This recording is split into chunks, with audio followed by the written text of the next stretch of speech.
দর্শক আছি ঈদগাঁও সড়কের সাথে সংযুক্ত ইসলামাবাদ ইউনিয়ন পরিষদ গজালিয়া সড়কের ঈদগাঁও কালের উপর 2 মিটার দীর্ঘ পিসি গাড়ার ব্রিজের উপর কোটি টাকা ব্যয়ে নির্মিত সেতুটি টাই দাঁড়িয়ে, কিন্তু দুই পাশে নেই একপুর সড়ক, তাই যোগাযোগের কোনো কাজ আসছে না সেতুটি।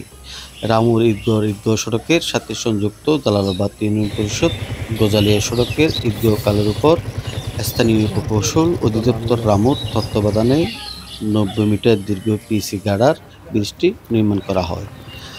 কিন্তু 1 বছর আগে ব্রিজের কাজ শেষ হলেও একপুর সড়ক না থাকায় ব্রিজের উপর ঝুঁকিপূর্ণ একটি সাঁকো দিয়ে চলাচল করতে হচ্ছে স্থানীয়দের। সেতুটি খুলে দেওয়া হলে ঈদগাঁওর বাইশারি সহ আশপাশের স্থানীয় জনসাধারণ 4 কিলোমিটার কম দূরত্বে অল্প সময়ের মধ্যে ঈদগাঁও উপকূলীয় বাজার সহ মেইন স্টেশনে পৌঁছাতে পারবে। বর্তমানে স্থানীয় লোকজন অতিরিক্ত 4 কিলোমিটার ঘুরে অপহরণ, ডাকাত, ছিনতাইয়ের বেশ কয়েকটি ডালা পার হয়ে আতঙ্কে যাতায়াত করতে হচ্ছে। সেতুটি খুলে দেওয়া হলে যাতায়াত সুবিধা সহ কৃষিপণ্য বাইরে রপ্তানির পাশাপাশি সম্ভাবনার দুয়ার খুলে যাবে। দ্রুত একপুর সড়ক নির্মাণ করে সেতুটি চলাচলের জন্য খুলে দেওয়ার দাবি এলাকাবাসীর। জনগণ দেখি ইনতি ইবাউল্লে ইসলামাবাদ দত পুজিয়া তাহলে ঈদগাঁওর মানুষ, বাইশারির মানুষ যখন দেখি আনতো ডাহাত লয়ে জামিলে হয় ডাহাতি করে বারবার তলি তো বাঁচিব। ঈদগাঁওর বাইশারির মানুষ, গজালিয়ার মানুষ বাঁচিব।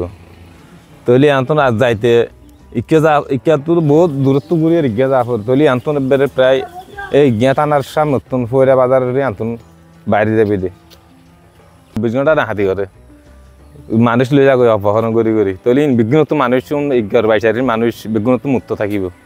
ইবা চালু হইলে জনগণের সুবিধা বেশি হইব, আর গজালিয়ার মানুষ হলে সুবিধা হইব, ঈদগাঁওর বাইশারির মানুষ হলে সুবিধা হইব। তলি ইসলামপুরের মানুষ হল্লা, ঈদগাঁ ইউনিয়নের মানুষ হল্লা, ইসলামাবাদের মানুষ হল্লা, যেদিন ইউনিয়ন আছে বিঘ্ন মানুষ হল্লা যোন দিকে ব্যবসা বাণিজ্য জাতীয়তা আছে এই ব্রিজটা ক্লিয়ার হলে কৃষি ব্যবসাতে বিঘ্ন আর ঈদগাঁওর বাইশারিয়া না, কৃষির মানুষের ব্যবসা বাণিজ্য বিঘ্ন ঈদগাঁওর বাইশারিয়া না। যেন দেখি তৈতার হারি সবজি ইনতি ঈদগাঁওর বাইশারি তুন গিয়া চিটাং রিয়াসুদ্দিন বাজার লই যায় বেছে শাক সবজি বিজ্ঞান সুবিধা হইব।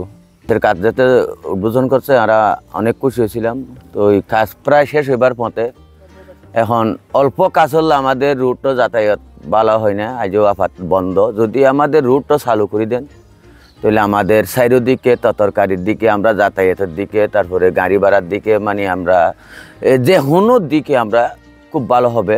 মানে আমরা এগুলা আপনাদের কাছে অনুরোধ করছি, এই রুটটা যেন ব্রিজটা যেন চালু হয়, এই রুটটা চালু হয়, আমাদের দেশের উন্নয়ন হল্লা, আমাদের দেশের যাতায়াত হল্লা, আমাদের দেশের ডেলিভারি মায়াবন্য হল্লা, আমাদের এলাকার উন্নয়ন হল্লা, আমরা এই রুটটা চালু হইবার আমরা আপনাদের কাছে অনুরোধ করতেছি।